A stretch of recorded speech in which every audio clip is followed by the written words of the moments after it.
Hey, I'm Craig Newmark. American democracy is under threat, and we all need to work together to protect the country and to protect our democracy. It's kind of like in World War II, when everyone was expected to play a role, and the first part of this is for all of us to learn a little more and to work together, strengthening American democracy, strengthening the country. The Civic Life series is a big part of that, and the 92nd Street Y New York is the right forum for delivering all that. I appreciate your joining me. Thanks. As a community foundation dedicated to improving life in our region, the New York Community Trust helps caring viewers like you to turn assets into a force for good.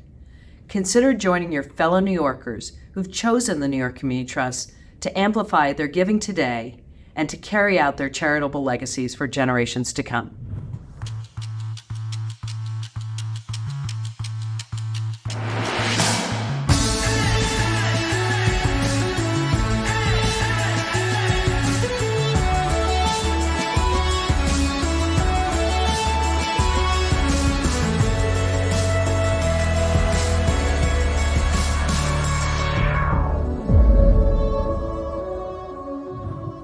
Hello, and welcome to the 92nd Street Y New York series, The State of New York, where we get the chance to know the people making decisions about New York's future.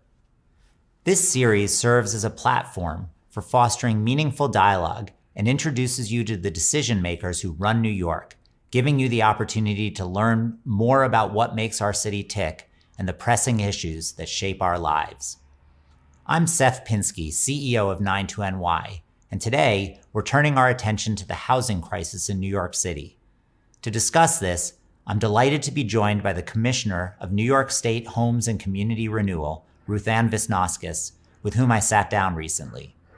Stay tuned after our conversation for a discussion with distinguished journalists and New York City experts, Nicole Gelinas, Errol Louis, and Brigid Bergin, who will lend their perspectives on the topics covered by the Commissioner.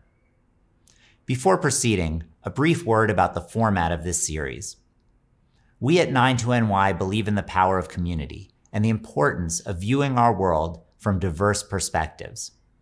And so, in preparing for these conversations, we've actively sought the input of you, our audience, regarding the topics that we plan to discuss.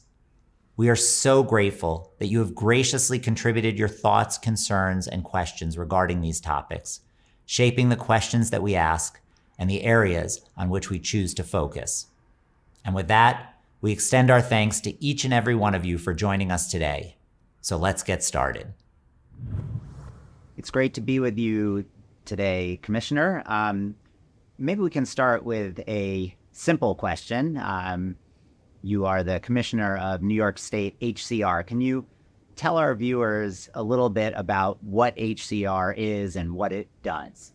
Sure. So New York State Homes and Community Renewal is actually an umbrella entity, and it's really kind of unique nationally that so many of the housing functions are under one agency. So we have a sort of myriad of activities that we do across the state that include financing multifamily affordable housing, that's preservation, new construction of all different types of housing. We also have a single family lending platform that provides first-time homebuyer mortgages around the state called Sallie Mae.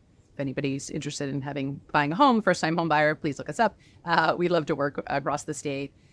We also are the conduit for a lot of federal programs. So we distribute around the state home and CDBG, two sort of longstanding, very popular federal funding programs, as well as a Section 8 program. So many people know probably in New York City that both NYCHA and HPD run Section 8 programs. And we also run one at the state, both in New York City and statewide. So we're sort of a conduit for those federal programs. So our breadth, I think, is quite large on sort of the funding side. And then people probably would know we also administer the rent regulation system in the city of New York and the surrounding counties, which covers about 1 million apartments that certainly many of your viewers and probably live in or live next to. So a ton of responsibility all around housing. And I think when people here in New York City and the New York region especially think about housing, one of the top issues that comes to mind is affordability. And I think all of us can agree that in recent years, it feels as if at least the city and the region have become less and less affordable. And I think the statistics are really quite stark. 2/3 of all people in New York City, for example, live in rental units. And according to the Furman Center, as of 2022, 60% of housing units were unaffordable to what are characterized as moderate income New Yorkers. And stunningly, a quarter of all units are unaffordable to people who are characterized as middle income New Yorkers. And across all households, as you well know, 30% of households are severely rent burdened, which means that they're spending on average 50% of their gross income on gross rent each month. So when we reached out to our community to say that we were having this conversation and asked them what they wanted us to ask of you, the number one question that came up was a simple one, which is, how did this happen? Why is it, in your opinion, that the rental market is so out of whack? Is it a question of supply not keeping up with demand? Is it about rapacious landlords, or is it something else? So I think it's a great question, certainly one that is very real for New Yorkers, and it's a complex one. Look, I think in New York City and in New York State, there are really robust housing plans. We are operating right now in a 5-year housing plan to create and preserve 100,000 units across the state. It's a $25 billion overall investment. The city is under Mayor Adams' leadership, is also in the middle of a housing plan. And mayors prior to that have also had very structured, very intentional investments in housing in New York City. So I think that there is a lot of will and a lot of support around the affordability crisis. And for, so many families, it's a crushing issue, right? It's the thing they spend the most on. And as time is going on, to your statistics, right, people are spending more and more of their income on housing, even though there are these robust efforts by both the city and the state and even localities around the state to make big investments. So why is that, right? So why, if we're spending all this money to create all this housing, why do people feel the stress? And I think it's a couple of things. One is our production isn't where it needs to be. When we last year set out to talk about housing supply, we talked about this data point, which was over the last 10 years, we'd created over 1 million jobs in New York State, and we created 400,000 units of housing. And we talk about that not because it's sort of a stark fact or stark piece of data, but because it's not the same when we looked at New Jersey, and it wasn't the same when we looked in Connecticut, that other places are in fact producing more housing than they are jobs. And so that's creating a lot of pressure in New York City, a lot of pressure in New York State and the housing market, that there are so many people who want to live here. The supply, the vacancy rates are way down. The vacancy rates for lower rent apartments are even lower than they are sort of on average, or for sort of higher rent apartments. So I think sort of comes down, and we believe really to this sort of supply issue, which is that we need to be producing more housing. And we believe not just in New York City, but in the surrounding metropolitan area, which is very transit rich, close to a lot of job centers. And so we've been working certainly at the state level to try to put forward some policies on that. And it's a long-term strategy, right? I think people, no matter what we do at the city or the state, people aren't going to feel relief next month or in 6 months. But if we don't start making change now, we're not going to see that impact for people that we would if we can kind of talk about the change we need to have and look a year or 2 or 3 years down the road, and then maybe we can start to see a real change in supply. And I want to come back in a minute to this question of supply, but on the demand side of the equation, during COVID, at least according to the Census Bureau, the city lost something like 400,000 people. And over the course of the last several years, we've gained some of those people back, but not all of them. So at least in theory, the demand side has gone down. And presumably on the supply side, even if it's not going up as quickly as we'd like it to, supply is continuing to increase at a slow but steady pace. Can you explain how, after COVID, when so many people left the city, the rental market continued to move in an upward direction?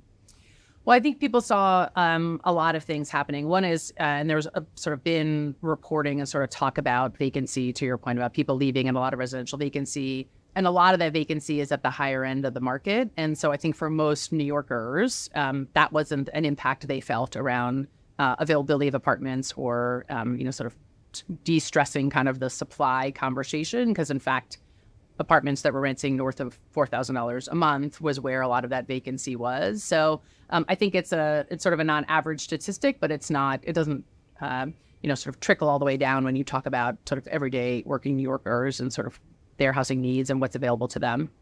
So let's turn now to the housing production side of the equation.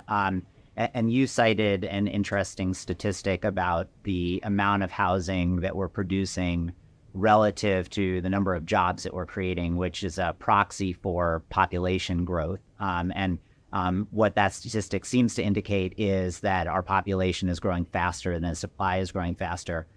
And in preparing for this conversation, I read a couple of reports, and there was one interesting one by Pew, which talked about how New York City's housing production is so much lower than that of comparable cities. So in New York City, between 2017 and 21, we permitted 13 units for every 1,000 residents, whereas in Boston, the number was 28. In Washington, the number was 43. In Seattle, the number was 67. But what was even more interesting to me, and you alluded briefly to this, is how low the housing production is in our suburban counties.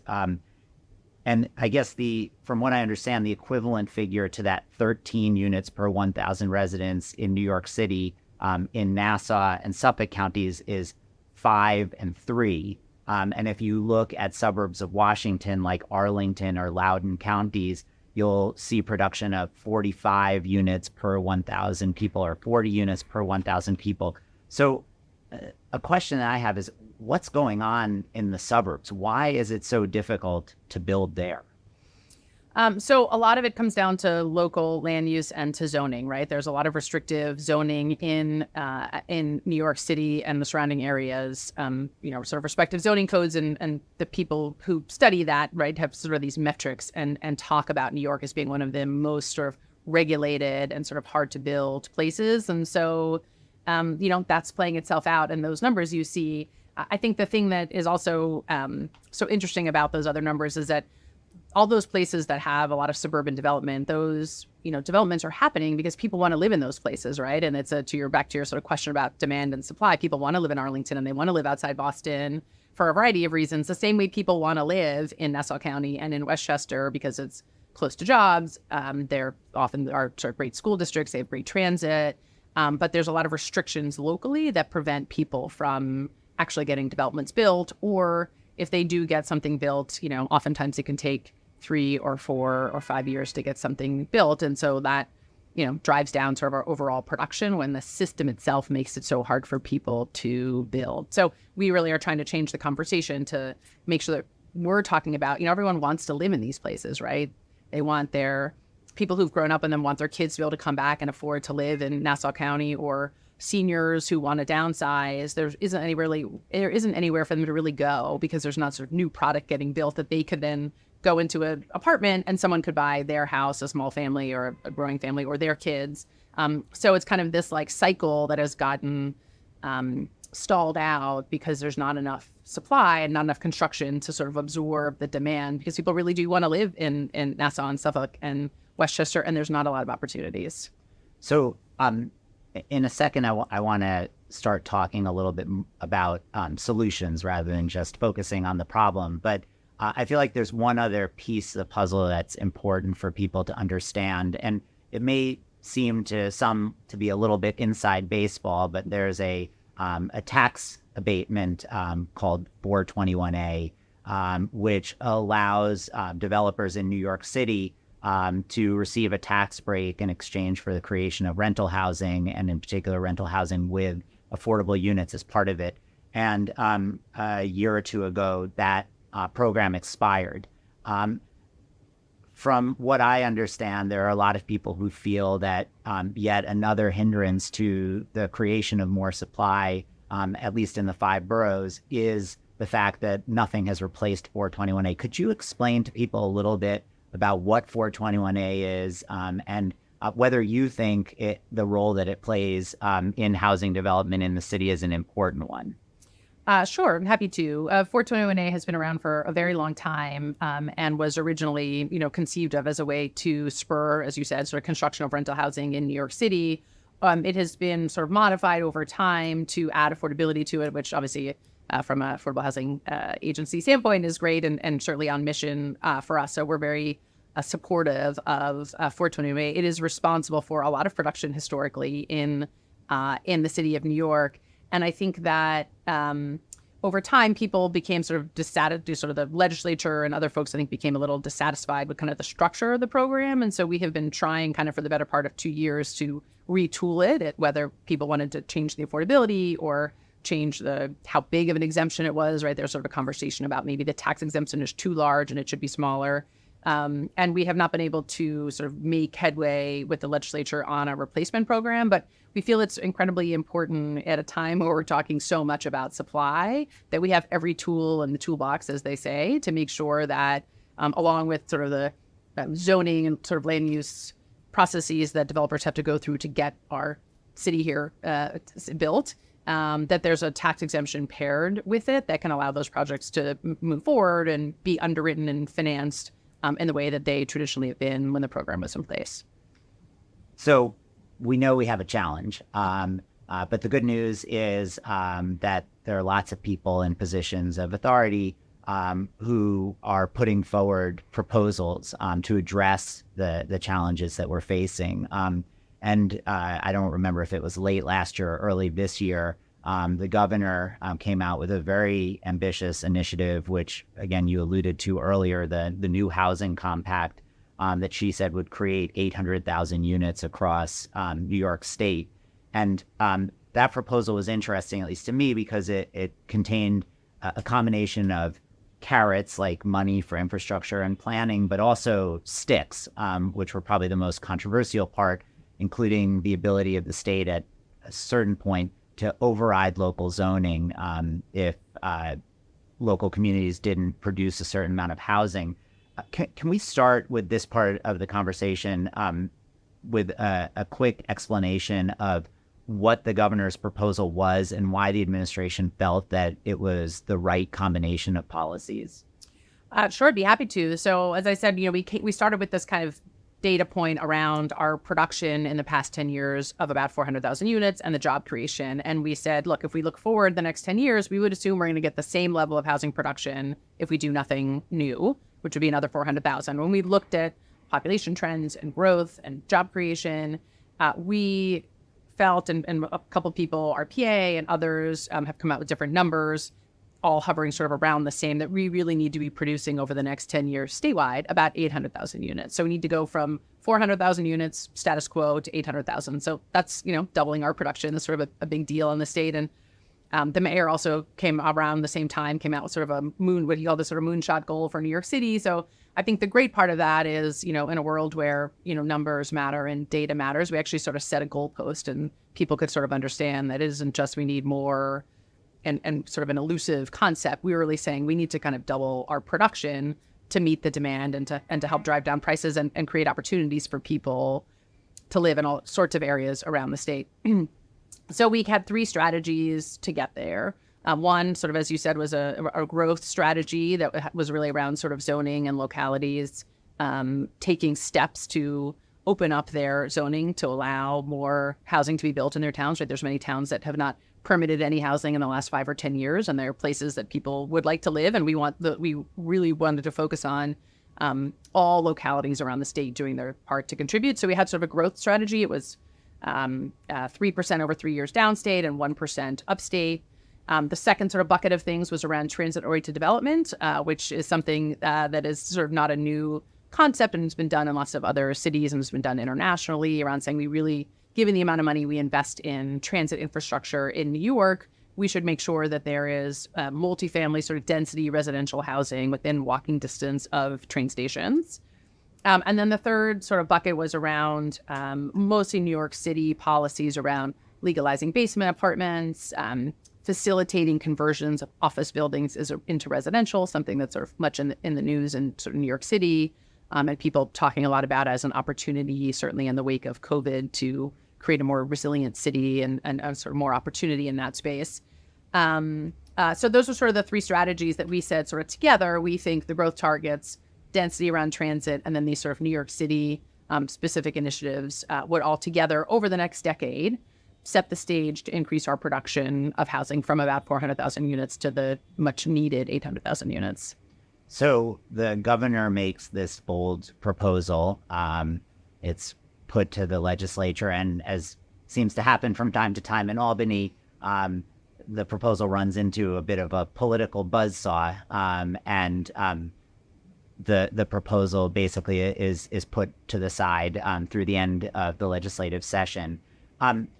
What do you think happened politically to cause the defeat of the proposal? And coming out of the experience of last year, do you think that there's some version of that proposal that might be able to have more success in a future legislative session?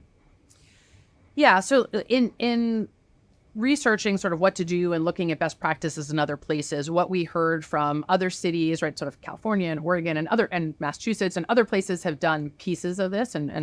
So in talking to the legislators there and talking to the government officials there, everybody said incentives don't work, and you really have to do mandates. And anywhere that started with an incentive eventually was tried, and some were successful and some were not, and went to a mandate. So in our version of that, the mandate was you have to grow, and if you don't, and a developer comes in and proposes a project, and it had to, there's sort of some qualifications, it had to have affordability, then we, the state, could override that local sort of veto and allow a affordable multifamily mixed income project to go forward.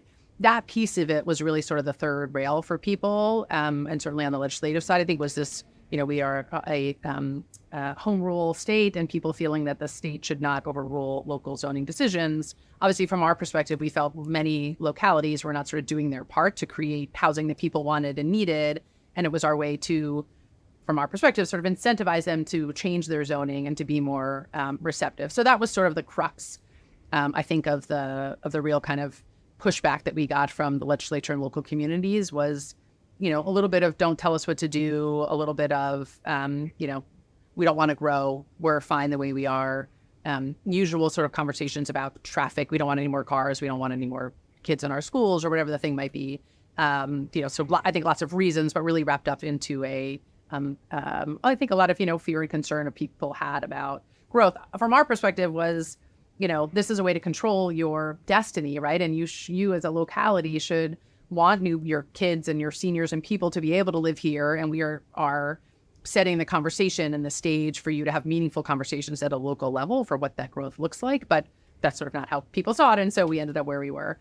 I think as we think about this year, we'll see sort of where we end up in the governor's state of the state in January. But it isn't that, I think we were very sort of happy that we set the whole conversation last year, both about a lot of strategies. We set the goal, we sort of set the table, and I don't think the conversation about the housing crisis has gone away, and the issue hasn't gone away. So I think we're well poised this year to sort of jump back in and talk about what incremental changes we may be able to achieve this year at the legislature. Because while I think, everybody agrees on the problem, we need to get to the place where people start agreeing on the solutions. And speaking of that, I mean, you said that especially in other states that have been more successful at advancing their housing agendas than at least so far New York has been, that a mandate at some point was important.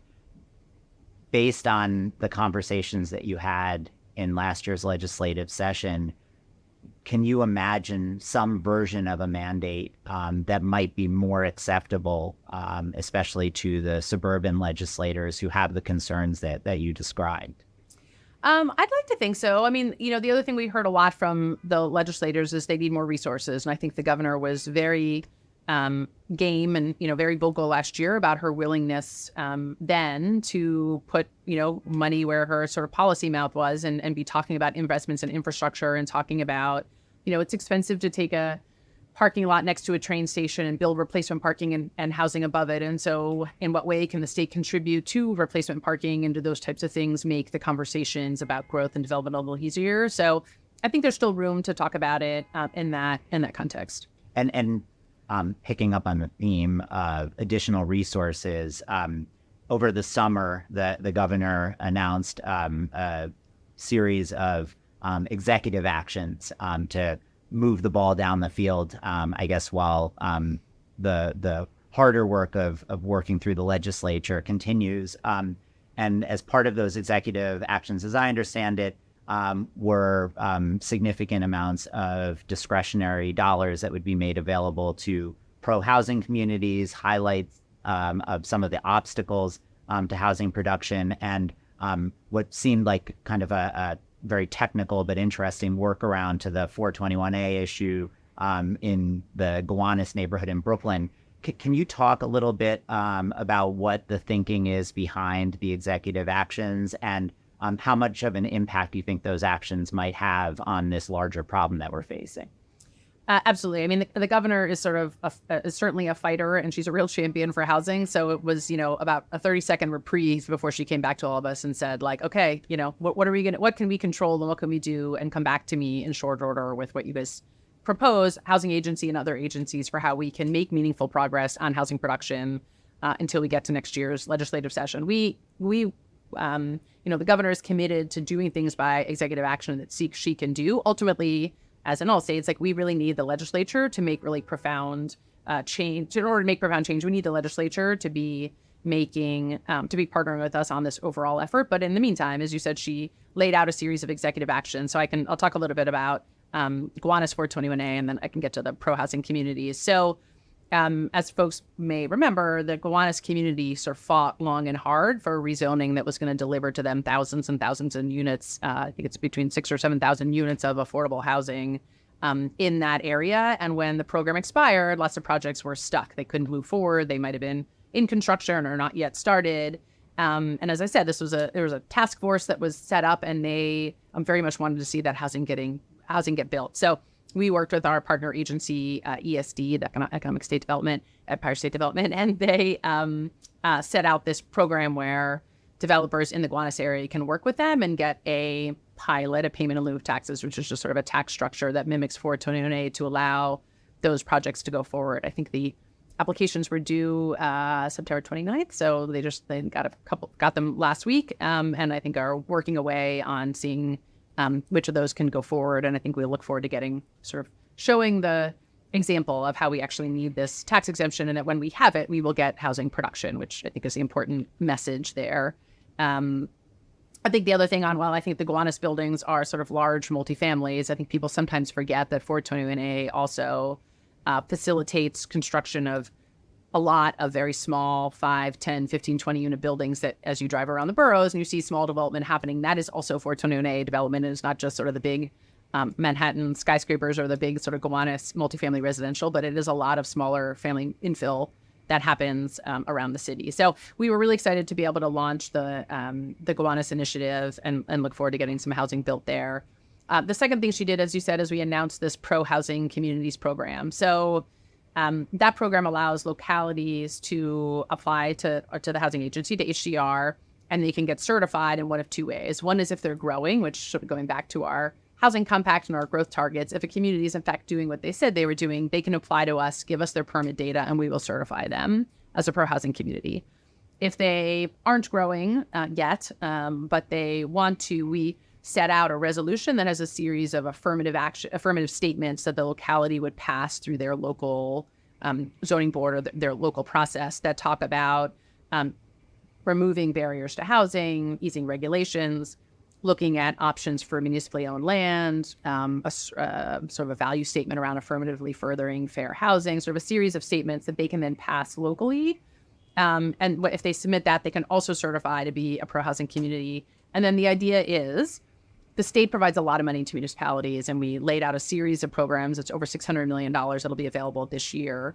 And it's all for localities that apply to them, not developers or not other nonprofits or other folks. It's really focused on localities doing the right thing. And so when they apply to those series of funding programs, they will get extra scoring points for being a pro-housing community. So again, that was sort of a way for us to, in taking feedback from the localities and from the legislature, to be able to reward places that are in fact doing the right thing, and also provide, we think, transparency, which is key for people. We created a housing dashboard. If you want to look up your town around the state, you can go, if you just sort of put New York State housing dashboard into Google, it'll come up, and you can go into your county, you can go into your town, and when you click on it, it's a visual map. You can see the population growth over the last couple censuses. You can look at the number of housing units there are, whether they're rental or homeownership, whether they're vacant or occupied. You can see median rents, you can see change in median rents, and you can see how many units of housing have been permitted over the last 3 and 5 and 10 years. So it's that type of data we thought was really important, along with this sort of certification for the housing community, so that people at the local level can sort of understand what's happening in their communities and what's not, and provide more tools and data for people to talk about housing growth around the state. And now as you look at the housing dashboard that you've created, does that give you cause for optimism? Are there a lot of pro-housing communities out there across the state? Or is that a small percentage of the communities in the state? What do you see when you look at the landscape today? So we just launched the program at the end of the summer. So we're only about a month and change in. We have about 20 communities so far that have either submitted us permit data or submitted a letter of intent that are sort of in process. So they're not certified yet, but they've kind of signaled their intent. There are over 1,500 localities in the city of New York. So it's a small number relative to the whole, but we're sort of only a month in. And, we understand it's going to take localities a little bit of time to pull their sort of data together and get it to us. Am I optimistic? I think data is a powerful tool. So look, I think having transparency in this conversation, having data for people to refer to as they go to local planning meetings or local community board meetings is really important in the conversation. There's often this sort of interesting sort of piece of this conversation around people who get to live. Like if a town chooses to permit a 20 unit townhouse development or a 30 unit multifamily, whatever it might be, the people who will get to live in there are not the people who get to vote on whether or not that development should happen, right? So they don't have people don't always have a voice who are actually the beneficiaries of the housing we build anywhere, right? And so I think that having a data source creates sort of a data set for people across the state and all sorts of communities to be able to talk more cogently and really from a numbers perspective about how much housing really is getting built in a way that I think, doesn't always happen because there isn't like a natural constituency for housing that's going to get built in the future. And we think this sort of at least helps that conversation move down the road. So big challenge. Lots of smart people thinking about big proposals to try to address that challenge. Maybe just to finish, I'll ask you this question, returning to the theme of hope and optimism. So when you look forward 10 years from now, what is it that gives you optimism that when we meet again for a conversation like this, that we're going to be talking about progress on this front as opposed to having the same conversation that we're having today?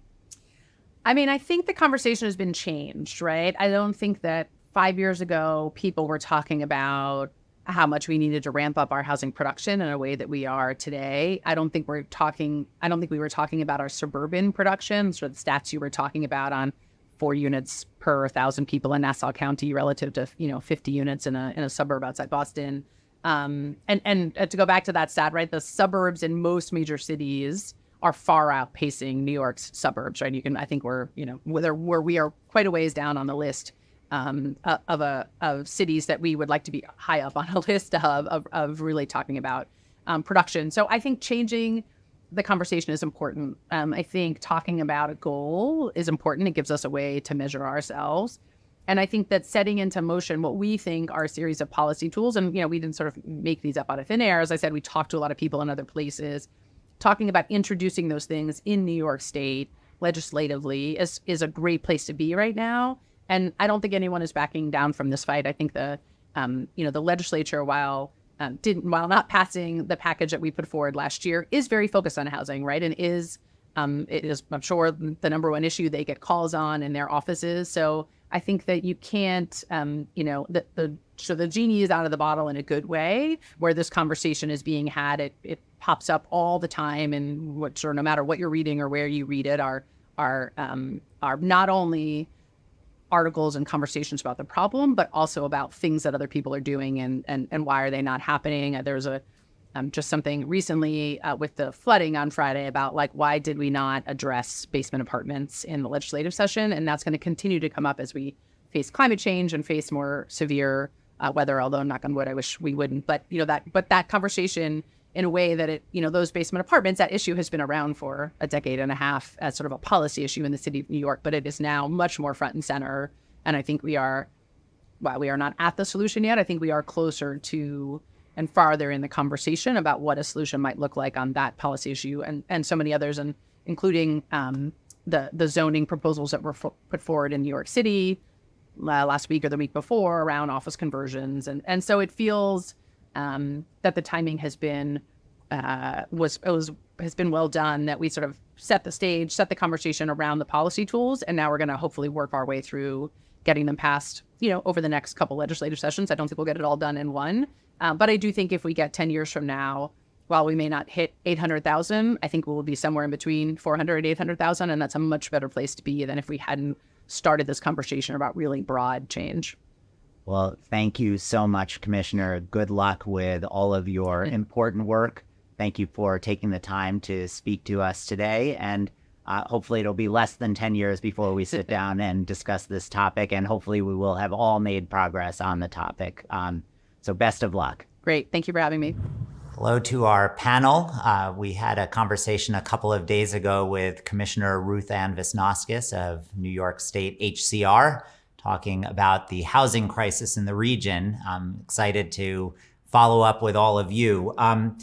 In the conversation, as you heard, we opened with a lengthy conversation about the cause of the housing crisis. And the commissioner in her response acknowledged that it's a complex problem, which I think we all would agree. But what she said was that it essentially boils down to a supply issue. More specifically, that demand for housing in the region is rising faster than supply, and that's squeezing vacancy, which is causing housing prices to rise. I guess the question that I'd love to ask all of you, because I know this is an issue that all of you have been covering for some time, is do you think that fully captures what the problem actually is? When we spoke about this with members of our community, people talked about greedy landlords. They talked about gentrification and too much luxury development. What do you think is really behind what this region is facing? And Brigid, why don't we start with you? Yeah, I appreciated that you tried to end your conversation with the commissioner on a note of hope. But I think that this is really, it is a crisis. And one of the things that we see is the way politics plays into these fights over where developments are being built across the city. And it is, even, when you think about the expiration of 421A and some of the ways that we've incentivized developers in years past to build, the fact that no longer exists and there's no real good replacement, what we're seeing is this lack of housing, and then I think a lack of solutions that can address the problem in the short term. This is a big problem, and the solutions feel like they are very far in the future. And what about you, Errol? Do you agree that this fundamentally comes down to a supply issue or a supply-demand imbalance?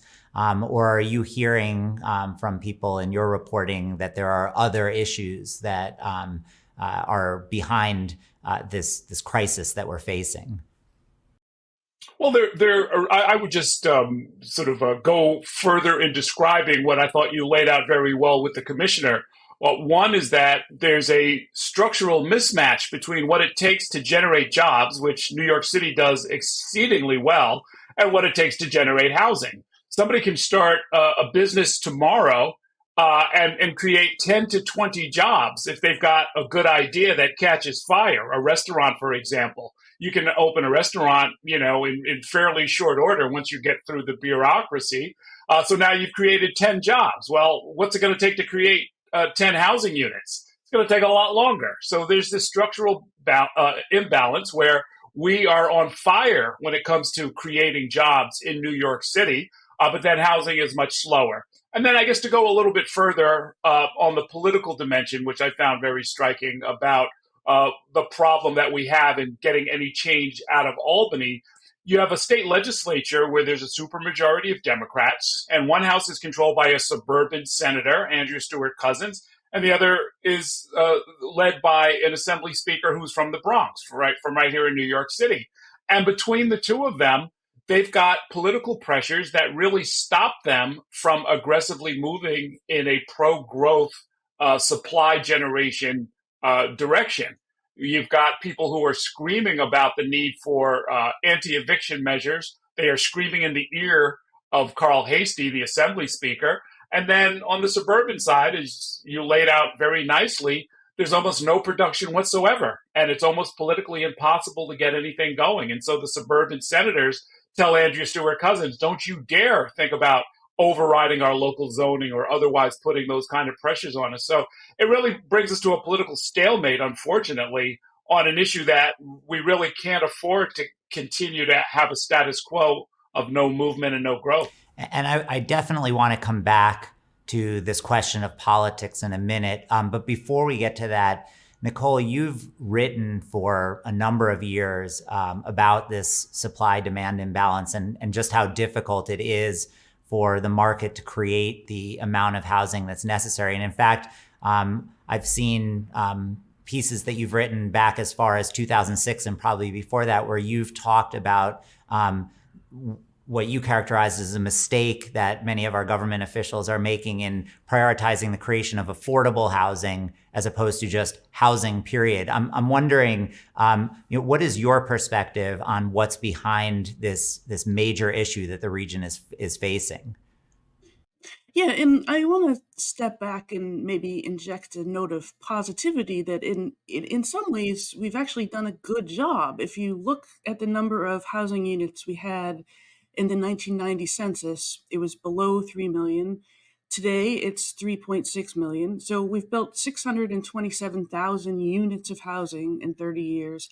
And that was after we rebuilt the South Bronx and central Brooklyn from the depopulation of the 1970s. So in one way, it's extraordinary. There's no other city that even comes close in the country, and I dare say the Western world, that has built 627,000 units of housing over 30 years. But we do have two constraints that are somewhat unique to New York City. One is that once you get to a certain level of density, it is really hard to scale up. There is no economy of scale. The higher that you go, the denser that you go. There's actually a diseconomy of scale. Once you've got a building that's the size that it needs an elevator, probably needs two elevators, that you go from one cost level up a cliff to a different cost level. It is enormously expensive to have security, to have insurance, to run a large scale building. So we only build housing for the upper middle class and the upper class. As the commissioner said in your conversation, there's actually a pretty healthy vacancy rate for upper middle class people looking for rentals. There's a massive high vacancy rate for luxury. That market needs to clear. The prices need to come down. But we do not build housing for the middle class, and we certainly do not build housing for the poor. And the other unique problem that we have is that it just so happens that a lot of rich people and a lot of poor people want to live here. So you have stress on both sides of the market. The rich people can use the power of their income to push up the price of housing and kind of match the building that we do. And the poor people, and this is not a criticism of any aspect of this, it's just a fact. The housing that you build for the middle class will be cut up into housing for poorer people because people are willing to live, or not willing, but they have to live in far more cramped conditions than the middle class or the upper middle class prefer to do. So, the 100,000 basement apartments is a good example of that. you can bring them up to code, but that would cost so much that the poor people cannot afford to live there. So it's far more complicated than building housing. Of course, we should build housing so much as the market will allow, but that will actually not fix the unique problems that we have here. And in your opinion, what is it that will address, especially that bottom end of the income spectrum, the challenges that they face?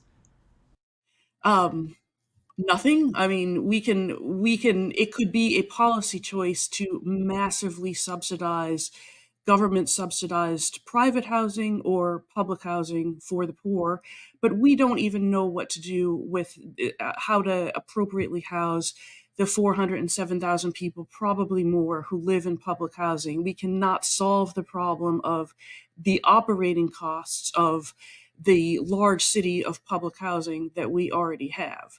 So, in a perfect world, you build enough upper middle class and upper class housing that the market filters down and everybody else sort of sorts themselves out and finds their own housing, which is often not high quality and not optimal. But we don't, and to some extent, we already do that. I mean, again, the basement apartments, but we do not live in a perfect world. The rent regulation regime makes it really hard for those 1 million units of housing to filter because they do not sort themselves out. You cannot move easily from one regulated apartment to another if you don't need an extra bedroom, if you need an extra bedroom.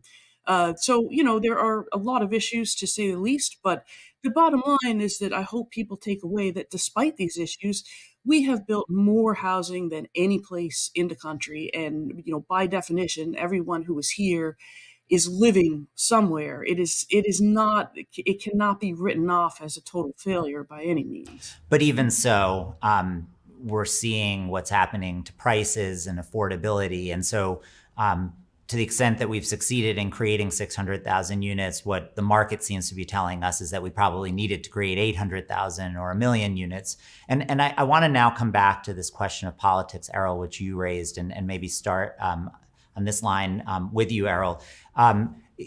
When we talk about the housing crisis, typically we focus on the crisis in New York City. That's because the media is in the city. That's because the prices are particularly high in the city.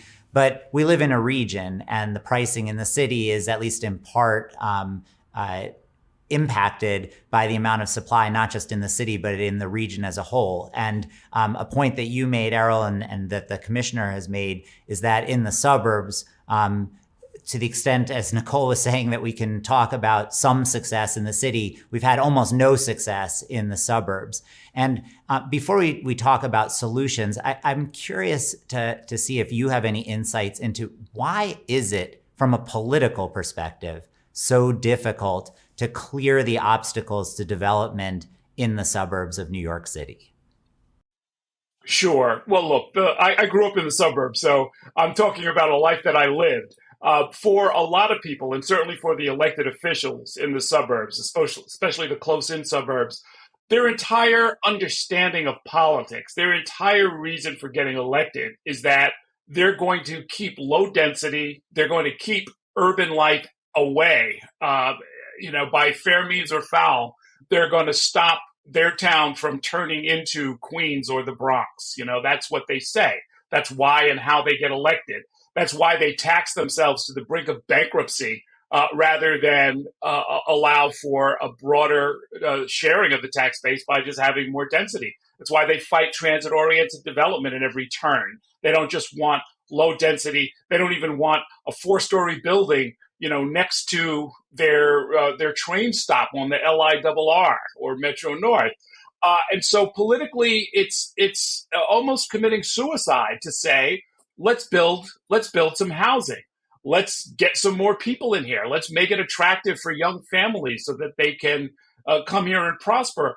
To a great extent, we're stuck in this, if you want to call it the Levittown model, of 2 generations ago that we're all familiar with, where the idea was to get out of the city and to have a tract house for a single family with all of the low density and additional costs that entails.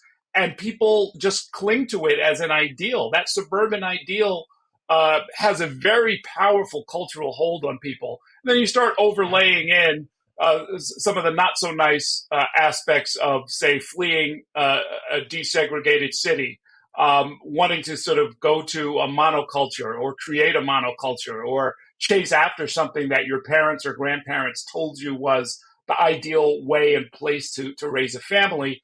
And it just gets literally set in stone. It just becomes very, very, very difficult. And so, we have a lot of discussion to talk about. And, look, the governor ran smack dab into it. As an upstater, I don't think she was aware of what lines are really drawn. You can't see them. There are walls there, though. There are invisible walls between Nassau and Suffolk and New York City, between northern New Jersey and New York City, and certainly between Westchester, where I grew up. And, you run afoul of it at your peril. You suddenly find a level and a depth and a passion of opposition that, for those who are uninitiated, seems somewhat mysterious, quite illogical. And it's really part of what keeps our housing situation from finding what could be an easy solution. And I want to go to the governor's proposal in 1 second, but just a quick follow-up to that. You talked about, on the one hand, the opposition coming from the suburbs being driven by essentially a lifestyle choice, that people want to live in single family homes. They want to have a backyard. They want to have neighbors who live in single family homes and have a backyard. And then you talked about some more, let's say, odious reasons for people's opposition to development, a fear of certain types of people coming into the town, people that the community left behind when they left the city. In your opinion, do you have a sense as to whether it's more one or the other? Well, I mean, look, in my personal experience, like, I grew up in New Rochelle, around the corner from a park that has a mysterious sort of blacktop with a lot of stairs leading up to it. And what that used to be was the Lincoln School. It was an important desegregation case. They called it the Brown case of the North. It was a big, big, big fight. And the whole town, the school board and everybody else fought against it. In the end, it took a federal court order, and they ended up demolishing the school. And it was the park where I played in. But I also grew up in a model integrated district because that's what the court wanted, and that's what the town eventually agreed to do. But it was a tremendous fight. So that's the driver that I'm most familiar with. Now, you hear echoes of it, and nobody wants to be accused of being pro-segregation or anything like that. They say they want safety, or they want good schools, or they want low density. We have found all of these euphemisms. But in the end, it all feels the same to me, that, people look at the city, or they have ancestral memories of what their parents or grandparents told them they were fleeing when they moved out of the city. And there's this kind of, resistance that, in some cases, I don't think people even understand the origins of it, that they're mad at the city. They don't want to be part of the city. They don't want anybody coming from the city. And it gets translated into voting out anybody who's not willing to sort of uphold that way of thinking. So Brigid, let's turn to you. So the governor observes that there's all of this opposition to development in the suburbs, that the suburbs are underproducing, and even to Nicole's point of the city creating 600,000 units within the city, that's not enough units for the growth that the city has experienced. And so she puts forward this new housing compact. The commissioner talked about the compact. She was an architect of the plan. She helped to promote the plan. It makes a big splash. And then it essentially runs into a legislative brick wall. What do you think the administration did wrong? Why did they have so little success with this proposal? Well, I think, building on the point the commissioner made, there was something to be said for starting a conversation that really hadn't been happening for quite a long time. And in the wake of the expiration of 421A, talking about how we need to generate more housing across the state and making it not just a city issue, but trying to, talk about it with some degree of incentives for some of these suburban communities was important. I think similar to that, though, as the commissioner said, incentives don't work. And what is important is that there needs to be some mandates. And in order for a plan like that to be successful, there needs to be a lot of building of support on the ground beforehand. And so in theory, yes, the governor started a conversation, potentially can pick up, aspects of that idea. She, does her state of the state this year and continue building on it. But she needs to have support in these communities. She needs YIMBYs to help get the support for building in these communities so that they can put the pressure on these lawmakers that, as Errol said, are very stuck in a certain mold of, representing their communities, representing what they have said, they are going to the legislature to do to protect, a certain quote unquote way of life. It needs to have support. I don't think she had that yet. I don't think that there was an effort to try and build that kind of community buy-in before it was introduced. But, you could also say she has started a conversation that now she can continue, and hopefully she will try to accomplish something so it's not, 3 years of a lame duck governorship on this particular issue. And do you think, you just cited the mandate that was part of the new housing compact requirement that communities across the state generate a certain amount of housing, and if not, potentially the state could come in and override local zoning to allow development to happen. The commissioner also said that she thought that the mandate was what created the real opposition to this.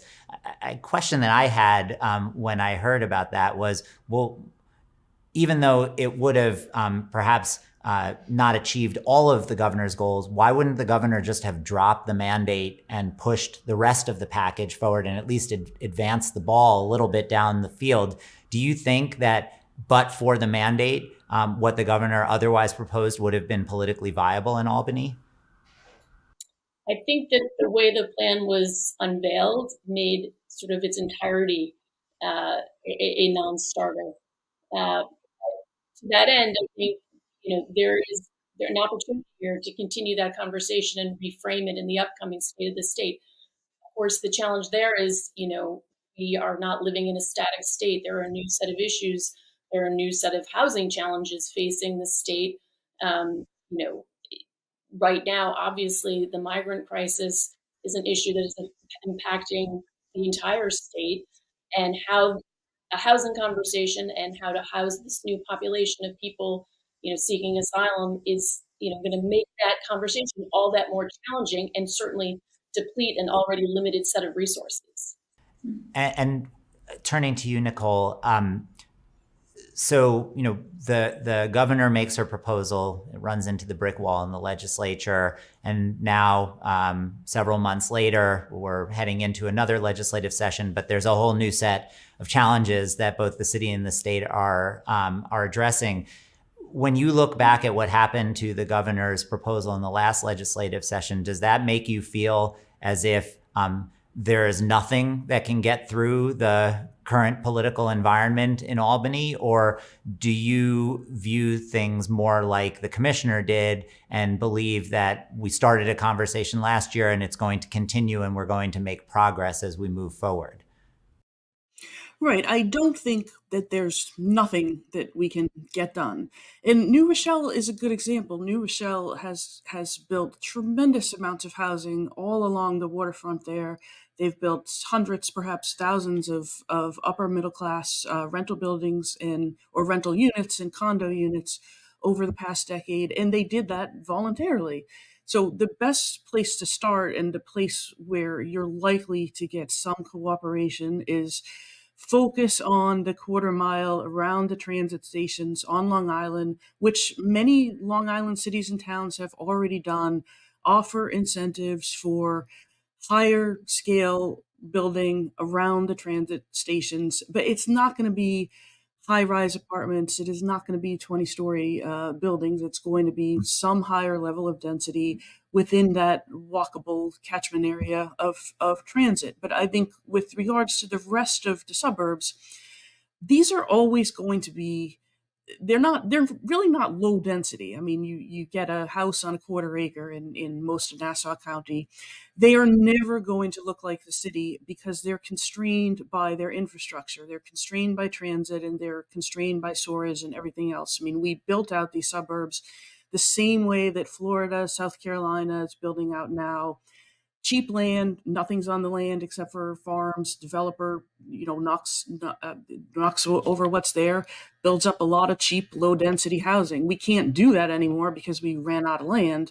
But are we going to be building multi-story apartment buildings all over the suburbs? No, because that requires an entire new transit system. The transit system was built to bring the man of the family into Manhattan in the morning and send him home at the end of the day. If you were going to really change the density of these suburbs, you would need to crisscross them with light rail, with bus lines, with frequent transit service, because otherwise you're going to need a car, even if you live near the transit station, assuming you want to send your kids to school and go out to eat and go see your friends on Long Island. You are going to need to drive to most of your locations. So this is what we're really proposing is a massive multi-billion dollar investment in transit and things like storage and everything else that the city depends on. So unless we have that conversation, the governor turning this into a morality play and basically proposing something that was always going to fail and saying, well, it failed because you're all bad people. I did my part. That is certainly not going to work if that's how she approaches it again. So let's finish the conversation with the same question that I asked the commissioner at the end of our conversation, which is, let's look out 10 years from now. When you think about New York City, when you think about the region, do you imagine that we're going to see a dramatically changed landscape?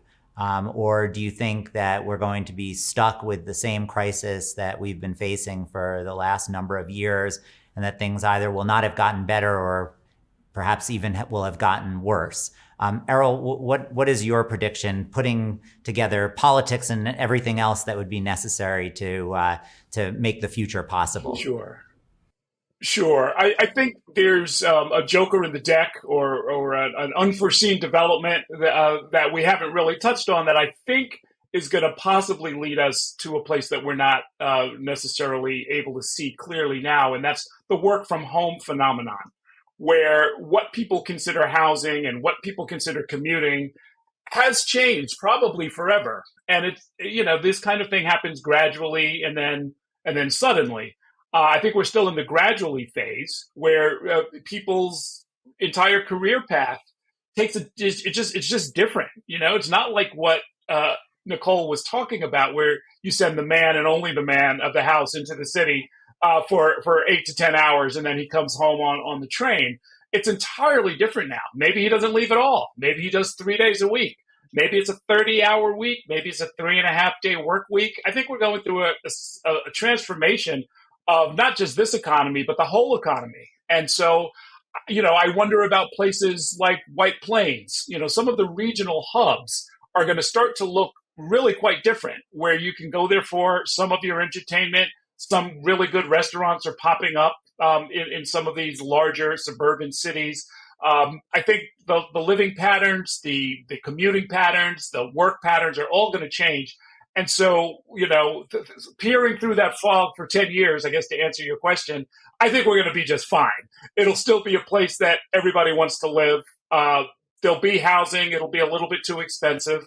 But I think, we'll add some of the tools. We're not using the tools the way we should. And I don't just mean things like 421A. I mean the whole idea of supply and demand and using the market.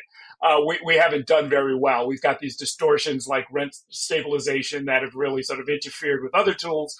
But I think we'll get it right. I think we'll get it more right than wrong. There's too many people who are expressing their needs every day for the system to simply resist people getting what they want. And Brigid, you alluded to the fact in your first answer to the first question that you had some optimism. Can you elaborate on that?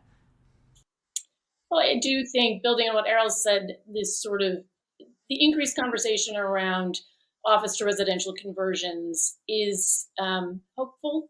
I know that it is not a be all end all, but I know when I am working in my office, there are massive buildings that are being, thrown up now, and they are all sitting empty. And the notion that they are going to be buzzing and humming with workers just feels unfathomable to me. And so there are these, huge amounts of space that are currently sitting empty, that are being built and will be sitting empty, unless for some reason we have a shift back to a workforce in the office, which doesn't feel like it is coming. I can't help but just also note, though, in my pessimism, I think one of the things that we are experiencing now with this influx of migrants into the city, it feels very specific. These are people who are often coming from other countries, but this month of September, we experienced these unbelievable weather events that impacted parts of the city in ways that I think we have not even been able to wrap our heads around. And those types of events are going to continue to happen. So I think we are also going to see some displacement within the city itself that is going to reshape some of our landscape. And that is also going to be a challenge, potentially an opportunity, but I think there are communities where people are currently living that are going to change dramatically, and how people are living in those communities is going to change dramatically. So in 10 years from now, I have some optimism, but I do have a lot of anxiety as well. So a pinch of optimism and a pinch of pessimism. And Nicole, to close things out, where do you stand on this question? Well, I think the corollary to what both Errol and Brigid were saying is we haven't seen a residential real estate crash in the city in a really long time, 30 years, longer than a lot of people's adult lifetime. A crash in residential real estate prices would not be entirely a bad thing, in a new sorting out of whether people are buying at the upper end for investment property or whether they are buying a property to live in at least 8 months out of the year. We have massive oversupply on the condo side and the upper middle income and the upper income level, and the market has been frozen for a year because interest rates have gone up. People don't have as much money. Even the rich don't have as much money to take out a mortgage at 8% interest rates. And so the owners don't want to lower the price. And so basically nothing is happening. I mean, I look across the street at the condo building that someday I might like to live in. Prices haven't changed in, 5 years. So something has to give there. A 15% or more correction on the upper middle and upper end of the market, that top 20%. These are tens of thousands, if not hundreds of thousands of units that would become marginally more affordable to somebody to actually live in, not to just buy as an investment property.